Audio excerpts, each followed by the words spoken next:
Hello! Welcome to another episode of Bloodhouse, the show where we talk about art house horror movies. I'm your host, Joshua Conkle. And I'm your co-host, Drusilla Adeline. How are you doing this week, Josh? I'm good. My boyfriend and my best friend from New York are both coming in today, so I get to have a fun weekend, or a fun week with both of them. Oh my god, that's the best. Yeah, I think we'll just, putz around Los Angeles. We might go to my rich friend's Malibu beach house for a couple of days. Well. Yeah, sorry that I'm so fancy. I'm very not fancy, listeners. It's just that I have one rich friend, which everyone in LA has. Yeah, so I'm excited. How about you? What's going on? It feels like very little, but I'm just kind of, keeping up to date on all of the things because there's a lot of projects going on at the moment that I'm trying to start up and, keep going, both, design and art wise and film wise. So yeah, I'm trying to keep the motivation and keep the energy up on my end of things. And that can be a lot. So I'm kind of taking it a day at a time and just being like, letting myself have a moment to watch a movie or sleep or cook a good meal and not have to stress about, macro things. Just trusting that things will out. I have some art house horror related, I guess, news, if you want to call it that, which is that, so as of this recording, The Northman is about to come out in a week. It comes out next weekend. And so through that, this is the week that I discovered that director Robert Eggers is hot. And I discovered it on Monday of this week. And this then is news. Friday, this is breaking news. Yeah, breaking news. And I tweeted about it and everyone was like, oh my God, you're right. Because apparently no one knew. So I discovered this on Monday of last week. And by Friday, I knew every single thing there is to know about Robert Eggers. I know what his parents did for a living. I know where he grew up. I know literally everything about him. So now I'm I think he's my favorite director right now, which I always loved The Witch and I liked The Lighthouse. But now that I know he's hot, he's jumped way up in the rankings. He's up at Yorgos Lanthimos for me now. And plus I hear that The Northman is really incredible. So I'm going to see that opening weekend for sure. Mm-hmm. But yeah. See, that always brings up the question for me that I've had a lot of people ask in the past, usually drunk late night in college, but what directors are hot, and are directors better if they are attractive or not? Because there's a lot of directors that are famously not attractive people. True. I think that the truth is that we all have, people joke about this, but it actually exists, which is beauty privilege or pretty privilege.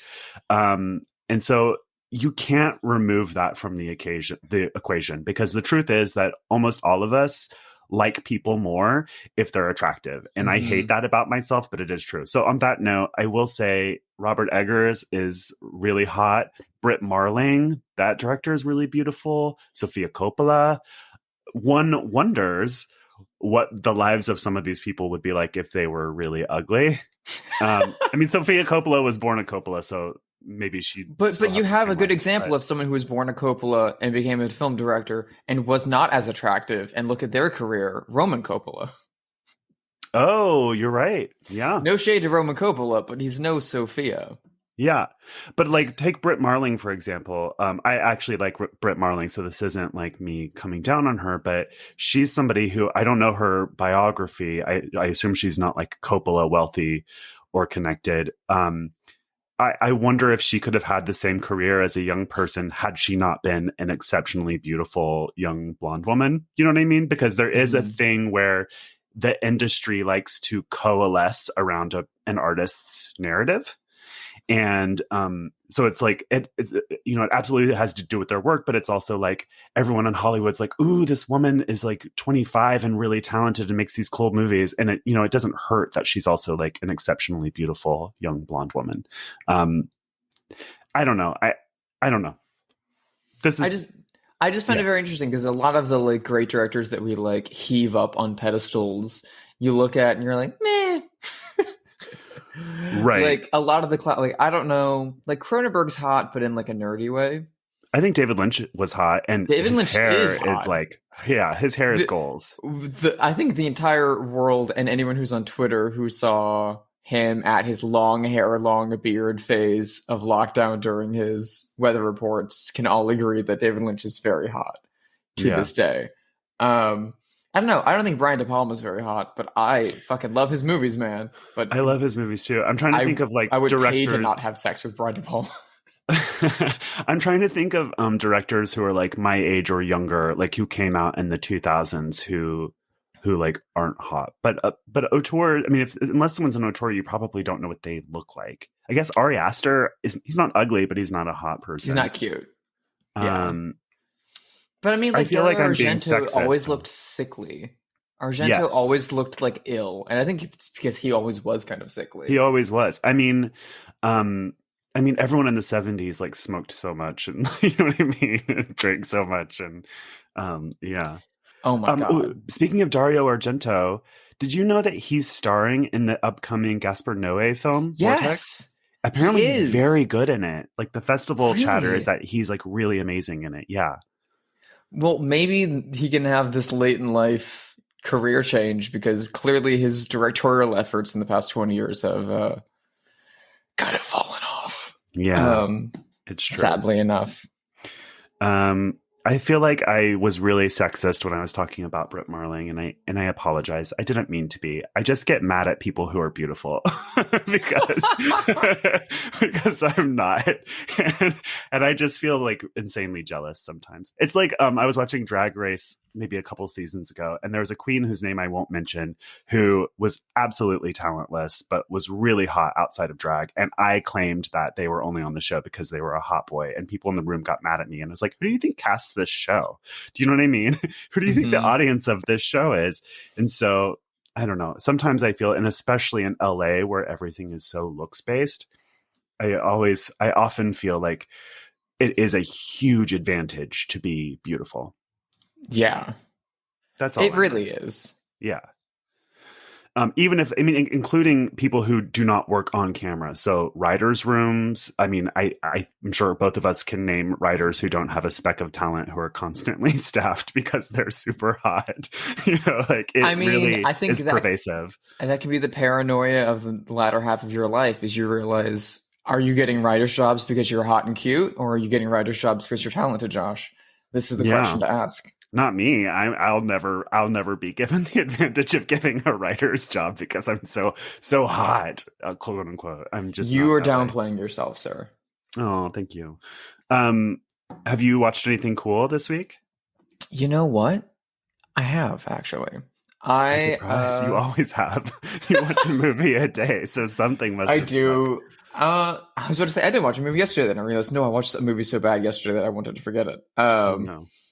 But I'll get to that in a minute. No, I had tickets on Friday night to the new Beverly because I haven't.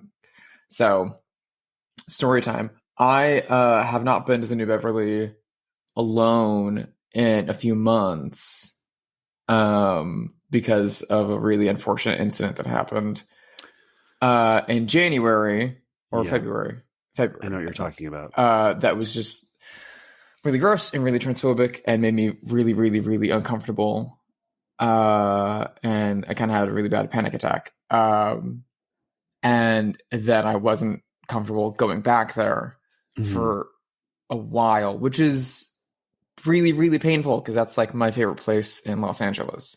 And I've been going there for like 6+ years. So a couple weeks ago, some friends convinced me to go out with them to go see For Your Eyes Only, the James Bond film, there as a like weekend matinee, which was lovely. It was great. I love that movie. It's like the one trans Bond film because it's got the one trans Bond girl, and it just slapped. It's a lot of fun. So Friday was my first time going alone again to the new Bev for the first time since, that previous time. And it was great. The movie, the double feature was The Adventures of Robin Hood and Captain Blood, both starring Errol Flynn and Olivia de Havilland, Oh, directed cool. by Michael Curtiz. But I didn't get off work in time to go make it to Robin Hood. Mhm. So I just did Captain Blood, which was the one I hadn't seen. I mean, that's more interesting, probably. Yeah. And you know what? It's fucking amazing. Oh, wow. I haven't seen any Errol Flynn movies, I don't think. I've seen clips in, like, you know, in movies and stuff, because they always show those, like, public domain clips from old Errol Morris films. But yeah. And you always think about, like, oh, yeah, those 30 swashbucklers are all the same. Because you see, like, them being made fun of and singing in the rain and stuff like that. And you're like, Yeah. okay, I get it. It's whatever. But goddamn, Captain Blood is gorgeous and so much fun. And the whole first, like, half of the movie is shot like German expressionist style. It feels like the Cabinet of Dr. Caligari. Wow. At the beginning. And it takes a long time before it becomes a pirate movie. Mm-hmm. It's kind of a like British Revolutionary War movie, and then it becomes a like men's penal colony movie for a little while. Interesting. And then when it finally evolves into the piracy, it's so earned and so fun. And after watching Our Flag Means Death, which I am so madly in love with and adore, it's so cool to see a big, exciting, fun swashbuckler from the 30s that still has, you know, Hollywood Hays Code era queer relationships. Yeah. That are absolutely there. There's kind of his second mate and navigator who is like the reason he's captured, the reason he's put into a penal colony, and the reason they end up becoming pirates together. And he risks everything for this young man. And they share eyes the entire fucking movie. And it is very obvious that there's a relationship between the two of them. And they're like tender, nice boy pirates who share and share alike. And one of the codes of their ship is basically no raping. And I was like, you know what? Good for them. I like them. I like these boys. It's a lot of fun. I highly recommend seeking it out. It's good, like, Sunday morning entertainment. Yeah. Well, I'm sorry that you experienced that, and I'm glad though that you've been able to reclaim the New Beverly as a safe space for yourself, because I know that place is important to you. So yeah, it's hallowed ground. So I mean, I'm still working on it. I knew this double feature would be empty. Unfortunately, knowing Los Angeles, that no one would come out for it, and I was right. So you know. I'll probably be going more in groups, but I miss going there alone. It's beautiful. Yeah. Love that place. What about you, Josh? Have you been watching anything of note? Yeah, I've seen a couple of cool things. So off the tail of the documentary that we've talked about, Woodlands Dark and Days Bewitched, the pagan or folk horror documentary on Shudder. By Kayla Janice. Amazing work. I watched the movie Robin Redbreast. How is that? I loved it. And I don't know why. I mean, it was on. So when I worked on Chilling Adventures of Sabrina, our last season, or our third season, was folk horror inspired. And so we had like a watch list. And I know that this was on it, but I didn't watch that one for whatever reason. So I watched it, and it's like a British play for today. So they used to have these TV movies that were basically filmed plays, a little bit more elaborate than that. There's like a couple of sets and then limited exterior shots and stuff like that. But it's from 1970 in black and white. And it's really, really cool, really spooky, wonderful acting, wonderful writing, maybe an hour long tops. And it's really in that spirit of like British folk horror. I mean, it literally is just that. So I really loved it. It's not really streaming anywhere legit, but if you Google it, you can find it on all of these different websites. It's in the All the Haunts Be Ours box set that Severin put out in conjunction with the documentary, which includes the documentary. And I have that box, and I've been like, it's at the top of my list of movies in that box set that I haven't seen that I want to watch. And I keep putting it off because I get so many movies all the time, and then I put them on my shelf, and then my cabinets like close, and I forget that there's movies in there. And then to I get see a that big box set, and I'm like, oh yeah, there's movies in that box set. I'll get to that eventually. And it feels like homework, and I need to like actually pull it out and just spend a week and explore. Yeah, I need to get that box set. It's not on. A lot of the movies from the box set are on Shudder in the folk horror category, but that one's not on there for some reason. I'm sure it's like distribution reasons. So I watched it in some like illegitimate website, but it was great. Loved it. And then also, I'm having a renaissance with folk horror because of that documentary, and I think maybe it's my favorite subgenre, if I'm being honest. Because me and a couple of friends just went and saw this movie called You Won't Be Alone at Alamo Drafthouse. Oh, how was that? I really loved it. It's a Macedonian folk horror. It's set in the 1700s, and it's a witch movie. And I guess in Macedonian folklore, witches are shapeshifters and blood drinkers, kind of like vampires. So it has a gimmick where this witch keeps taking over bodies and then like living that person's life. So she gets to be a man, like a hot man for a long time. She gets to be a little girl. And so different actors play the same character. It's very beautiful. I would love to hear your take on it if you get to see it, because to me, it has like a little bit of a trans narrative because of the body swapping. And it's just really thoughtful, really quiet, poetic. It kind of feels like Nell at some points, because the witch was like raised in a cave away from other people, so she has her own way of speaking that's like sort of poetic and weird and stilted. The wild child, huh? Exactly, a wild child sort of trope. But it was great, loved it. And it's Rumi Rapace. What's her name? Oh, Noomi Rapace. Yeah, Noomi Rapace. I love her. She's the first iteration of the witch, and she produced the movie. I love her. She is so underrated. Amazing. Yeah. The world has not given her enough due. She should star in everything. I think she's the greatest. She's incredible. I don't think I've ever seen a Macedonian movie before either. And I was like, I know so little about Macedonia that at points I was like, is this a period piece, or are things just like this in Macedonia still? Oh my God. Which is like so offensive. And I didn't mean to be, but I'm just like that ignorant about Macedonia. I know truly nothing about it. There's a great Macedonian film called Before the Rain. I've heard of that. It's very, very good.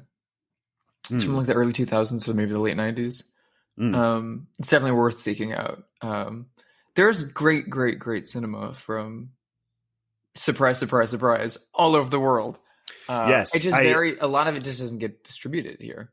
Yeah, I mean, I'm calling myself out for being a total dum-dum. That's not like Macedonian slander. That's Josh Conkel's slander. I'm just like an idiot who doesn't know anything about world cinema. So, mea culpa. Well, look, we are here to talk about a great movie from the 90s. This is directed by Michele Suovi, known in most places as Dellamorte Dellamore, but here in North America, it is known as Cemetery Man, starring Rupert Everett, as hot as he ever looked. I'm the watchman of the Buffalora Cemetery. My name's Francesco Dellamorte. I don't know how the epidemic started. All I know is that some people, on the seventh night after their death, come back to life.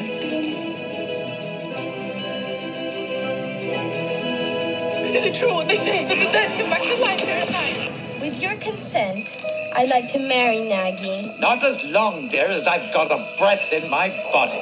We'll fix that right away. Truly. Oh my God. And they have him shirtless like this entire movie. Yeah. It's hard to name a man who looks more beautiful than Rupert Everett does in this movie. What's your history with this? You've seen this before, I'm sure.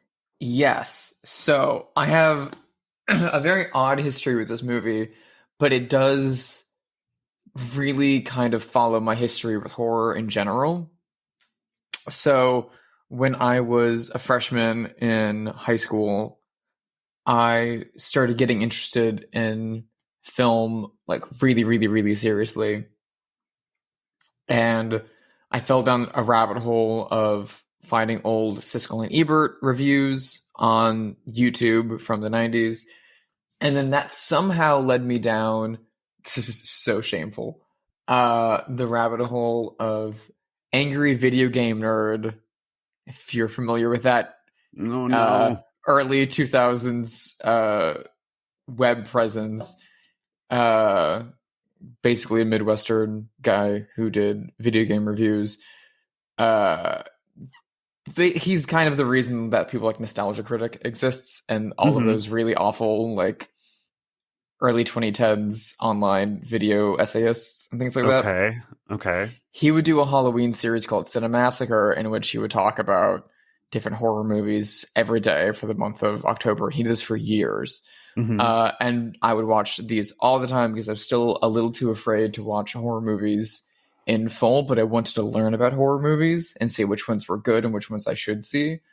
And he covered Cemetery Man, but he covered it in the context of, whoa, this fucking movie's so weird, man. Ugh. Like, oh my God, I'm not even going to tell you what's in this weird movie, man. There's like a penis surgery. Ew. And I was like, okay, this looks gorgeous. I don't want to like think about it from this guy's perspective. And I kind of forgot about it, but it kind of stayed as like, that's that weird one from the 90s. I should see that. Yep. And then when I was in college and I went to the Portage Theater in Chicago's 24-hour cinema massacre, which is different. They would hold a Halloween massacre where they did 24 hours of horror movies in a single day. It's like $20 to get in, and then you were like locked in the theater from Saturday to Sunday. And it was very much my introduction to horror films, like Trial by Fire, and it was great. And at like 3 a.m. or something like that, they put on Cemetery Man the first year I went. And they did Black Christmas, the 74 at like Absolute 11 banger. at like 11 p.m. And then at 1 a.m. they put on Tenebrae. Wow. And then Tenebrae was followed by Cemetery Man. That's quite a lineup. And so I was exhausted. And I was like fading in and out of consciousness through Cemetery Man, which is already a very surreal and wild movie. Yeah. And I had a very hard time following it, but I thought it was absolutely stunning and gorgeous. And I loved it, but I completely forgot how it ended. Yeah. And then watching it for this podcast was the first time I rewatched it in full since then. So it's seeing it like clear-headed and all at once is fascinating to me. What's your history with this movie? Because this is a very kind of legendary cult film. Yeah, so I had seen this once before. I saw it probably in the late 90s. I think I was a teenager, and my best friend Jeff and I watched it on VHS at like a sleepover. And I remembered very little about it for this viewing. I remembered how Rupert Everett looked, of course. I remembered the aesthetic, like the way the cemetery looks. And I remembered the opening where he shoots a zombie in the head while he's talking on the phone. So that's about all I remembered, except for, general vibes, which are off the charts, of course. So when I went to watch it this week, actually, the movie's not streaming anywhere. And the DVD is out of print. And so by the time I came to watch it, which was like Thursday, and we record on Sunday, there was no way for me to get it. So I was like, fuck, what do I do? And so I did the best thing I've ever done in my entire life, which is I found a video store in South Pasadena called Videoteque. I love Videoteque. Oh my God, Drusilla, it is heaven. Absolute It's the greatest. heaven. Oh my God. I love it so much. I was born in 1981. And so my whole childhood into my adulthood was the rise and fall of video stores. And I'm not a nostalgic person by nature, but the one thing I miss from the past so much is video stores. And so it's life-changing to have discovered Videoteque. So I got to rent this and I watched it, and I really enjoyed it. It looks beautiful. I know it's a movie that a lot of people would say is quote unquote style over substance, which we know on this show is bullshit because style is substance. Come for the vibes, stay for the vibes. That's fine with me. Mm-hmm. And so I guess off that, I will try to summarize this as best I can, which is impossible to do because, again, like many of our movies, it's not really a linear story with like a quote unquote plot, really. But basically, so Rupert Everett plays a man named Francesco Dellamorte. who is a cemetery keeper. He lives in the cemetery with his simpleton assistant, whose name is Gengi. What's his name? Nangi. Nangi. So he lives in the cemetery with Nangi, and part of his normal life is that every so often a recently dead person will come back to life, and he'll have to shoot it in the head and put it down. They call them returners in this. It's one of those movies where it's seemingly in the world of this movie, they don't have 1 million zombie movies because they don't say zombie. They call them returners. And the action of the movie, such as it is precipitated by two things. One is that he falls in love with a young widow who keeps coming to the cemetery to visit her older dead husband. And the second thing is that there's a mass accident that involves a bus full of Boy Scouts and a motorcycle gang, which causes like dozens and dozens of deaths, and they come to the cemetery to be interred as well. And so, and then things progressively get crazier and crazier and more nonlinear. And so it's impossible to really tell you more about the plot than that, because there really isn't much of one. And I don't mean that in a pejorative way. As always, it's just not that kind of movie. So yeah, anything I missed or? I mean, there's also, Nangi falls in love with the mayor's daughter, who is decapitated in said accident, and then when she returns, he keeps her head. And they fall in love now that she's dead and has less options. It's so great. It's like my favorite storyline. Yeah, it's so heartwarming. Yeah. And on top of all of that, the widow that Rupert Everett is in love with is a very short-lived relationship, we'll put it that way. And yet after that, she returns almost Vertigo style as two different women. All of which he falls in love with. All of which have kind of disastrous proportions. She looks very much like she looks like Kate McKinnon playing a slutty character on SNL. Like, she looks so much like Kate McKinnon in the face, but she's like really sexed up. Her name's Anna Fulci. She's gorgeous. Yeah, and she plays 3 parts, and I always forget about the third one because it's so late in the movie and it's so small of a part. Yeah. I hadn't seen this either. I mean, I've only seen this once, and it was in the late 90s. And as soon as I saw Nagi, I was like, City of Lost Children. Like, that's what the other thing he's in. And I which I also haven't seen since the 90s. But both of these movies are so deep inside of my brain folds that I was like, oh, that guy's in City of Lost Children. And that's like the only other real credit he has, too. Yeah, I think, like, stylistically, those Caro and Jeunet movies from France in the 90s, like Amélie, Delicatessen, City of Lost Children, is like the closest thing to like a visual reference for this movie. Yeah. Because the visual style is insane. I mean, Michele Suovi was Dario Argento's second unit director and AD on Tenebrae and Phenomena and Opera. And he was also Lamberto Bava's AD. And so he has that, like, you know, heightened Italian giallo filmmaking pedigree. Yeah. I think most of our listeners would probably know him as the director of Stage Fright from 1987, which is like a banger of a slasher movie, like one of my favorites, really. It's one of the greatest. It is such a great example of like a 1980s giallo movie where the slasher craze has reached Italy, and which was influenced by the giallo craze. And so it's kind of this weird hybrid of the two. And the owl masked killer is like nothing you've ever seen before. He's really scary. That movie's scary to me. Really scary. I was telling a friend about it the other week because she just watched Demons for the first time. And I was like, oh, Demons is great. The guy with the metal plate on his face is Michele Suovi. He directed Stage Fright.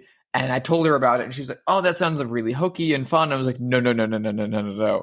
I was like, she's like, Owl Mask Killer. That's going to be really goofy. And I showed her the trailer, and she was like, that's terrifying. I was like, yeah, it's awesome. It does have a few camp elements because it's Italian, so it's dubbed, and they're like rehearsing a musical, which is really campy and stuff, but it's a really effective, scary movie to me.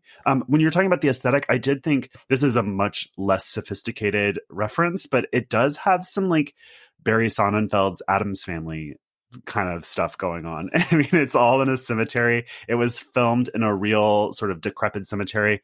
There's a few scenes that are set in an ossuary, which is like, I didn't know that word, so I looked it up. It's a basically a mausoleum or a crypt where they just stick a ton of skeletons. So think the catacombs in Paris, but smaller.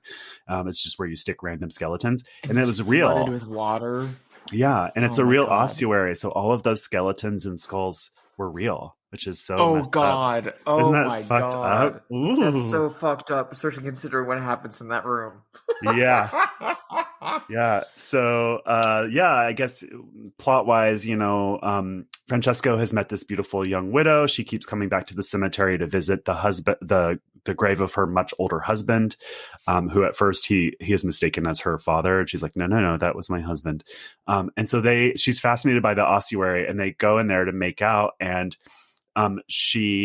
it's hard to describe. It's like she's being attacked by the skeletons, but it's not like they're coming to life. It's just that she's backed into a wall of skeletons whose like hands and stuff kind of grab at her blouse, but manage to rip it off. I mean, I don't know. She's so enraptured by the ossuary that they start making out. And well, no, I have to also mention this because the entire movie, her character is like signaled by her black scarf, which is constantly blowing in the wind, and her shawl because she's in mourning. That's covering, and her veil that's covering her entire face. Mm-hmm. And so when he kind of corners her in the ossuary, and she's becoming enraptured by this decrepit, room full of skeletons and stuff like that, he comes in to kiss her, and she stops him and says, "Not like that." Picks up a red scarf, which is just on a pile of bones, mm-hmm. and puts it over his head so they can make out like the Magritte painting of the lovers. Yeah. It's really beautiful, actually. It's gorgeous, and it recreates that, but in the style of like 90s extremist cinema. Yeah, like necromantic or something weird. Yeah, it is insane.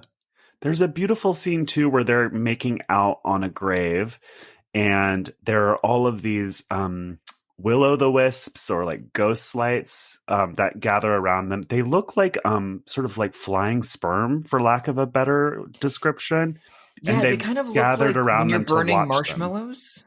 Them. Yes. They're little ghosties, and they just gather around to watch them. And then they like shoo them away like they're cute little animals. And it's just such a fascinating little scenelet that doesn't really go anywhere or anything. And it's just there for vibes. And I loved it. It's my favorite part of the movie, I think. Yeah, it's so beautiful and so romantic. And they're like on strings.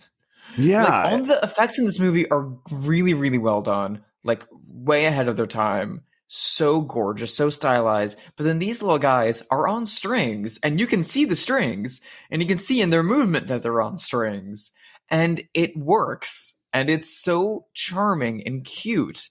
Yeah, I don't know. I love that scene so much. It's so beautiful. It's so cute. It's so romantic, and she feels like they're peeping on them while they're going at it. And so he blows on one so that they fly away. Yeah, like a dandelion or something. It's really gorgeous. If I were like a teenage goth, I would cut together a video to a Smith song to this or something. You know what I mean? Like there is a light that never goes out, but all like Cemetery Man footage. It's just not that Cemetery kind of movie. Gates. Also, if you were a teenage goth, Joshua, you are a teenage goth. I know, it's true. It's true. But I don't have time to make like fan videos of Cemetery Man, unfortunately. Although I absolutely, like I took all the deaths from Murder by Phone and cut together a video. So like, let's be honest, I just haven't done it yet. Now, speaking of this woman, I can't remember if it's her or the second iteration of his love interest that only wants to date somebody who is impotent. Impotent? Is this? That's the second. So yeah, there's a weird plot line where he has been pretending to be impotent. No, well, okay. So when his first relationship with the widow comes to an end because, spoiler alert, she is killed in the cemetery by her husband's corpse returning. And and the police say that she was killed in the act of lovemaking, and that it was not being bitten by her dead husband that killed her, but by like the shock and the fear of seeing him. Mm-hmm. So she had a heart attack and died. And the police investigator, the detective, just casually looks at Rupert Everett and says, well, we know it wasn't you. We know what they say about you. You're impotent, right? Right. And he's like, no, I'm not. But okay, that's the town gossip. Fine. There's also like a motorcycle gang in the village that we see a bunch of times, and they seem to be mocking him for this too. So it seems to be a rumor about him in the village that he is impotent. And then the second iteration shows up, which is the new mayor's aide, because the mayor also eats it. And they immediately fall in love. She talks about, like, she's just come to this town, and the moment that she stepped foot in this town, she felt like she was being possessed. Like she'd lived this life before, like she's been in this town before, and like she's known him all her life, and she's loved him all her life. It's this very kind of gothic concept. And while they're embracing passionately, she tells him that she has a phobia of erect penises, and that she cannot be with any man who is erect. Right. In theory. And he's like, oh, hey, well, good for you. Great Everyone in the news. town says I'm impotent, so whatever, I'm impotent. And then he immediately goes to the town doctor and is like, cool, cut my dick off. Yeah. And it's very disturbing. It doesn't show you what happens down there, but you get the idea that it's really horrible. It involves like a giant needle and stuff like that. And then the doctor doesn't want to do it. And he's like, come on. I don't want a local anesthetic. Just fucking do it. Yeah. In the surgery. And then the doctor like drops his they're like gardening shears. It's really he drops them on the ground. He's like, no, I don't want to cut it off. But I will do is I'll just give you this huge injection so that you'll be flaccid for like a month. Yeah. And then he goes to see the woman he loves again. And this is not me like being flip about this. This is literally what happens. She's like, good news. I've been raped by the mayor and I'm no longer afraid of penises. And so it's like, womp, womp. And that's basically the way that she says it. I'm not being flippant about it. It's really gross. It's really fucked up. It's really a weird thing that's aged poorly. I don't know how it read at the time. I can't remember, but in the light of 2022, it's pretty fucked up. It's very fucked up. The movie is very flip about it. The movie's incredibly flippant about it. But it's also like, I don't know, it both is, suggesting the whole movie kind of has this kind of undercurrent of small town political corruption, because that's where this movie goes. Yeah, it does. It's got this almost Terry Gilliam-esque like bureaucracy to it that's really fucked up and creepy. Like there's some Brazil to this movie, which there really is. I didn't think about that, but yeah, you're right. And so of course the most corrupt and like vile people in this town are the various mayors, the police detective, and then eventually a clerk. And so it's like, yeah, the mayor's a rapist, but then it's also, and this woman liked it. Well, and also she also states that no, she didn't like the violence, but then they had sex again, so as the mayor apologizing to her, and then she liked it. Yeah, now they're getting married too, so getting married, and you and I can still be friends, my impotent little cemetery man. Yeah, and somewhere, I can't quite remember the order, but somewhere around here, the mayor's teenage daughter, who's 14, dies in this big car accident too, and Nagi was in love with her, so he knows that she's going to come back. So, and her head she was decapitated, I think, as part of this accident. So she does come back, and he has a love affair with the decapitated head of a 14-year-old girl. And he's like a middle-aged sort of read as simpleton. And, but it's not even, it's a romance more than a love affair, really. Well, yes, because she has she's no just body. a head, and he sticks. At one point, Rupert Everett has shot Nagi's TV during a zombie raid because a zombie movie pops on it really quickly, and so he shoots the TV, and the TV for the rest of the movie is just like an empty broken shell, and so Nagi puts the girl's head in the TV. It's very V, and they just 'cause sing I feel to like, each other. yeah, I feel like they sing a lot, and I feel like she has like a crown of flowers, and it's very like the movie V. And it also reminded me of Pee-wee's Playhouse, which I loved as a kid, because there's a genie's head inside of a television, and the genie's like mecca hi ni ho, or whatever. Yep. That's what it reminded me of too. It's giving No, Pee-wee's there's so much like Playhouse. Tim Burton to that whole storyline. There really like, is, and the whole she's got a aesthetic big is very Christina Tim Burton. Ricci vibe. Yep. Yeah, the whole movie is very Tim Burton vibes. So it's also around this time that the motorcycle gang that always teases Francesco has a massive accident, like head-on collision with a bus load of Boy Scouts, and like a really hilariously gory, funny scene. And so Boy Scouts and nuns. Boy Scouts and nuns. So all of those bodies are interred at the cemetery, which is like really too much for Francesco and Nagi to handle. And so that kind of drives us into the second half of the movie. Yeah. There's a wonderful scene in there when, so the entire movie, he's just very casually killing all of these zombies, just shooting them in the head or hitting him over the head with the, shovel or something. Yeah. And then there's a scene at this point where like they're just infested, basically, where he's just casually sitting down on the phone and the door opens again and it's another zombie, just like we've seen countless times in this movie, and he shoots him and then the door opens again and it's another, and he just keeps doing it as Nagi's going and dragging the bodies out, and then the camera pulls out of the window of his little house and to reveal that like there's all it's of Night these of the Living zombies in the Dead. cemetery. Yeah. and they're all just casually walking towards his door. Yeah. And but he's wait. just very casually, he's still on the phone, he's still talking to his friend, and he's just shooting them one by one.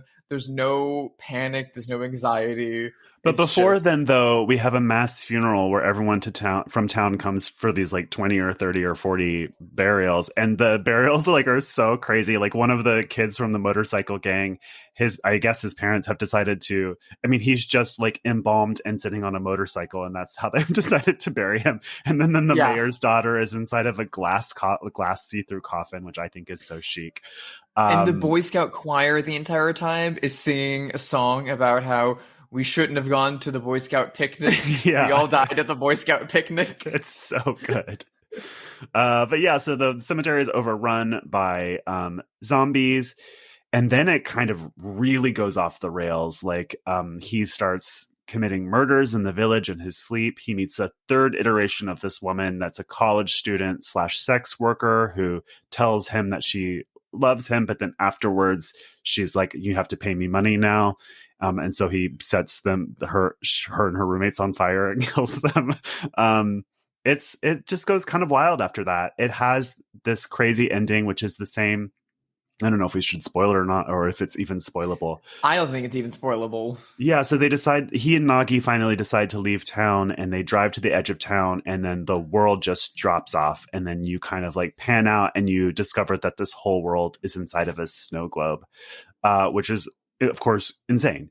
And it reminded me of, in the 80s, there was a long-running soap opera called St. Elsewhere that was very popular.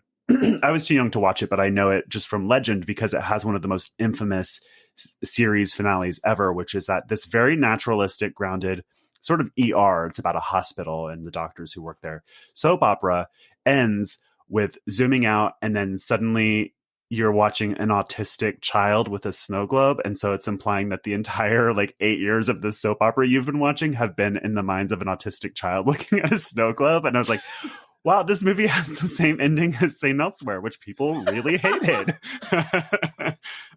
So there are two pieces of popular media that have the world being inside of a snow globe. And Krampus. And Krampus, that's 3. We should start a list of movies that end with everything being inside of a snow globe.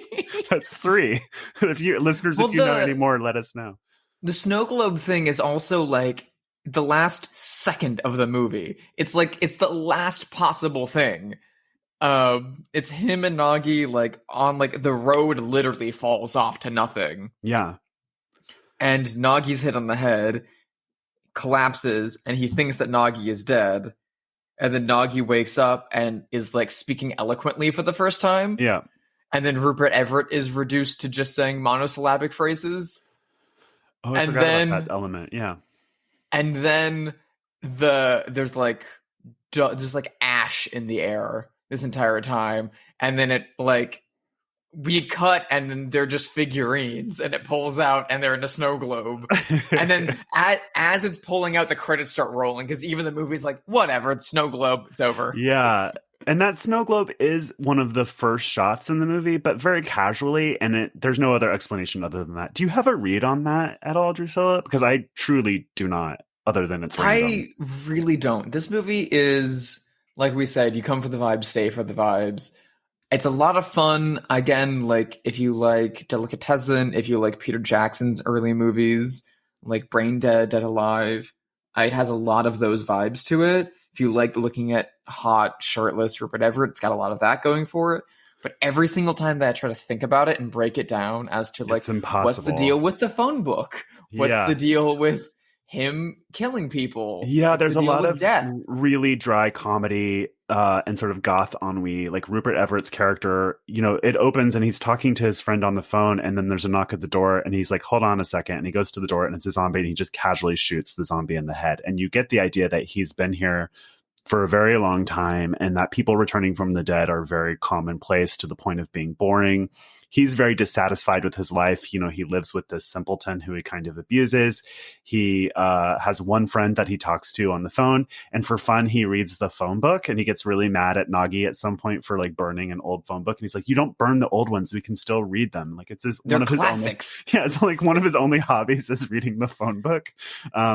Yeah, I really like this movie. I'm glad I rewatched it. I feel like it's got a really passionate cult following, I think, but there's a lot of people who also don't like it. I think there's a lot of people for whom vibes are not enough.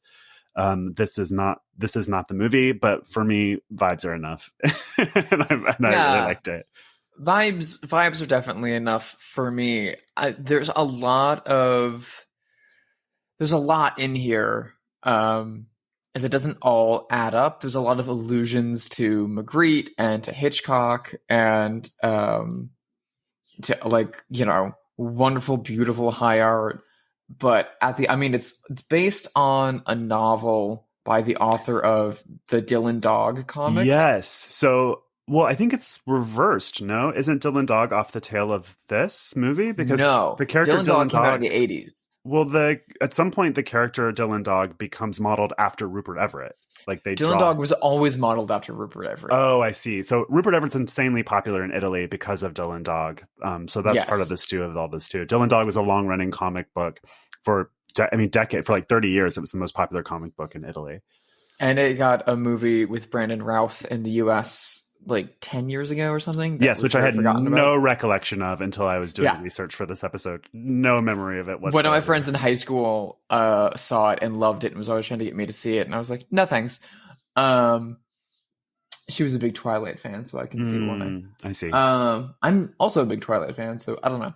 But so Dylan Dog came out in the 80s. This is like a gothic novel from the same author that was published in the early 90s, but it was initially written before Dylan Dog as kind of like getting some ideas out that eventually would evolve into Dylan Dog. Mm-hmm. And then after the success of Dylan Dog, this is a whole mess, which was modeled after Rupert Everett.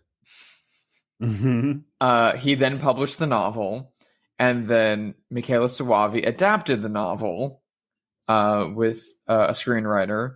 I cannot remember his name. And then they cast Rupert Everett because he looked like Dylan Dog. It's so meta. It's so the whole like casting and production of this movie is very like intertwined in such a weird way. It's very Wes Craven's New Nightmare in a way. Yeah, this whole movie feels like a self-fulfilling prophecy in a way, like in and of its existence, but also in and of the events of the movie. Like, I don't know. I think it's really, really, really beautiful and really, I don't know. Yeah, there is a very gothy ennui. There's a scene where one of his many girlfriends is dead, and he sits down on a headstone and monologues saying, "I would give my life to be dead." Yeah. Well, that's another important element too, is that, most places this movie is called Dellamorte Dellamore, which means of death, of love. And there's the character's name is Francesco Dellamorte. And at some point there's a monologue, I think maybe the one even you're mentioning, where he says originally his family's name was Dellamore. So there's his mother's name was Dellamore and his father's name was Dellamorte. Dellamorte. Right. So there's this idea that he's like, his family name is like a curse, that he's, like had to live this life that is very sad and melancholy. Yeah, I love this movie. I gave it 3.5 stars on Letterboxd. What would you give this movie? I gave this a 4-star on Letterboxd. I think watching it more over the years because, like you mentioned, the kind of relative inaccessibility of it in the States, which I don't know why. Arrow Video, let's get a Blu-ray going or something. I feel like there is a Blu-ray, but I'm not sure if it's it might not be our region. There's I think European ones. I think like an Italian release and like a German release maybe, but we haven't gotten any in the English speaking world. And the DVD is out of print, and the cheapest one I found was $80 and I couldn't get it in time. So it's a little bit hard to find. It is on YouTube and I was just going to watch it there, but it's weird. I don't know why, but it's mirrored. So like all of the fonts, all the letters are backwards and stuff like that. Oh, well, yeah, that's people putting movies up on YouTube, mirroring them or like making them slightly faster or slightly longer to get around copyright stuff on YouTube. It's always so frustrating. And I've just given up on trying to watch it. It felt unwatchable to me like that. So yeah, I went to Videoteque and rented it. I'm glad I did. It's a game changer. So I think watching this more over time, it'll be like a really favorite cult classic of mine. I mean, the same thing with Delicatessen and just those 90s kind of extreme genre movies that don't get a lot of love and kind of, I don't know, that there's a period of the 90s and the late 80s that really was pushing style. Especially abroad. I mean... Especially in France and Italy. And the 90s are kind of a sleeper decade for horror in the United States, I think. I mean, you have Scream, which is amazing, and I don't mean to discredit that, but basically horror in the 90s in the US is Kevin Williamson, and that's all you get. Or really. Wes Craven with New Nightmare. Right, yeah. But that's one movie, and Wes Craven is also associated with Kevin Williamson, so you get like one sort of pod of work from these two people, and that's kind of all you get. And if you don't like teen slashers, then you're out of luck, sort of. Yeah, exactly. These French movies are incredible. I mean, Delicatessen and City of Lost Children were so hot in the 90s and have kind of been forgotten about. Not forgotten truly, but like I feel like people don't talk about them anymore. So we should probably do Delicatessen at some point because we've brought it up 2 times. Absolutely do Delicatessen. I love that movie. It is so sweet and so gory. It's the best. Shall we play Have They Seen It? The game where we speculate wildly about whether notable figures have seen the feature that we're talking about. So after this came out, Rupert Everett had a sort of career boost in the United States because he co-starred in My Best Friend's Wedding. So I want to know, has star of My Best Friend's Wedding, Julia Roberts, seen Cemetery Men? I think not. I have a feeling that Julia Roberts has never heard of Cemetery Man. And I also have a feeling that Rupert Everett is not going around on every single set and talking. I don't think he is either, Man. But I did watch a video of him on YouTube saying that he really loved this movie and was proud of it. And he says that the reason it wasn't more popular is that people are stupid and they have bad taste. That's basically what he infers. And he's right. He's not wrong. Yeah. I have a feeling that Julia Roberts is really mean, and that's based on nothing. But do you get that feeling? I feel like she's like America's sweetheart, but if you met her on set or something, she would be a monster. Maybe that's the whole reason Notting Hill exists, just to kind of curb that idea, to make her seem even nicer off screen. Yeah. Look, she likes dorky bookshop owners just like the rest of us. Yeah, I can see that. If you know, listeners, if you know anything about Julia Roberts IRL, then give us a shout. We want to know if Julia Roberts is mean. Or no, we want to know if she's nice. But if she's mean, please confirm with Josh. No, I just want my wild accusations to be confirmed. Thank you. I very do too, much. but I also just hope for the sake of like humanity that she's Yeah. a nice person. Yeah. I want her to be a nice person for the sake of people that work with her. Me too. That's a good And point. her loved ones. I Yeah. hope that she's a nice person, but Mhm. there's a possibility. Hit me with somebody. Do you think Robert Smith has seen some Cemetery Man? Yes. 100%. I think he loved it.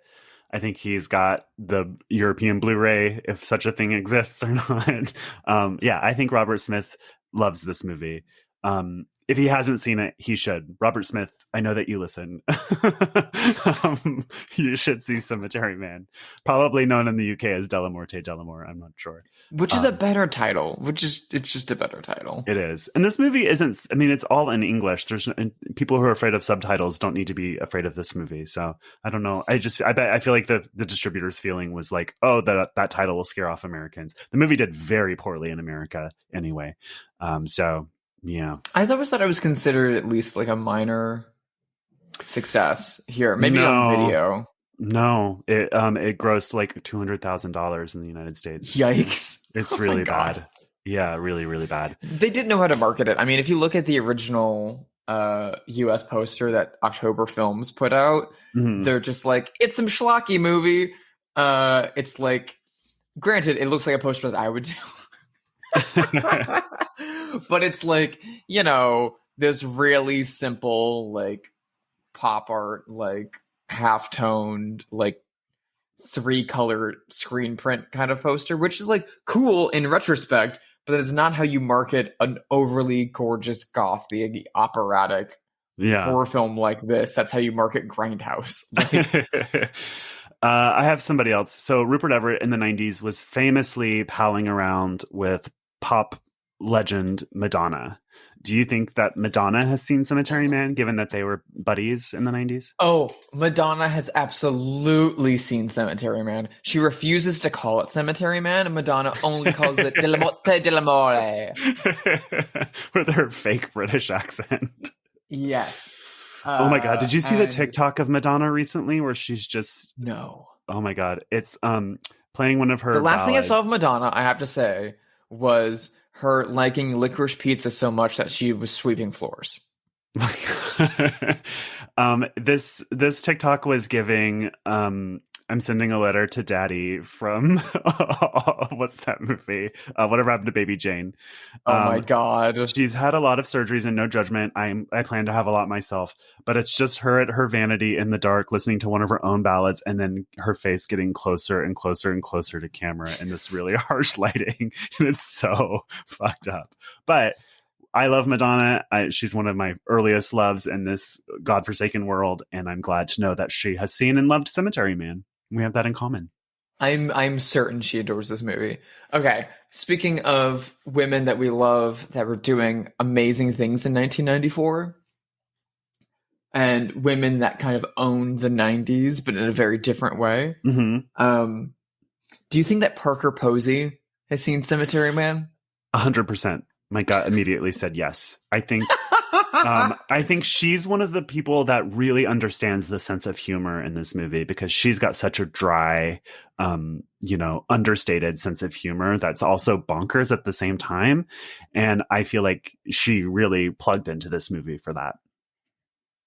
I can absolutely see Waiting for Guffman era Parker Posey in a theater in like New York City, almost like she and two other people are in the theater, almost no one else, for the original theatrical run of Cemetery Man. She's got a small thing of popcorn, and she is shoveling it into her face, and she is cackling with all of her might. Yeah, like Rupert Everett's emo ennui. The three people are like her, Vincent Gallo, and Chloe Sevigny just happen to be the only three people. All not knowing each other, all not talking to each other. Exactly. It's at like the Angelica downtown or something like that. Yeah. Well, I guess that's it for this episode of Bloodhouse. If you like this show, please rate us on Apple and follow us on all the things. We're on Instagram and Twitter and everything. Drusilla, where can people find you? You can find me on Instagram and Twitter at Hyde Sister, HYDE. And you can find my art and my website over at sisterhydedesign.com. And you can follow me on Letterboxd and try and guess what I'm watching is going to be the next episode, because there's a lot of stuff that I'm watching, and it's typically not our episodes. What about you, Josh? Where can we find you? You can find me at Joshua Conkle on Twitter, Instagram, and Letterboxd. And also you can email the show. I keep forgetting to say that. We're at bloodhousepod@gmail.com, and that's house is Haus. Drusilla, what are we watching next week? Next week, we are taking another trip abroad, and we are looking into the fantastic gothic and fairy tale world of A Tale of Two Sisters. Ooh, can't wait. See you next week.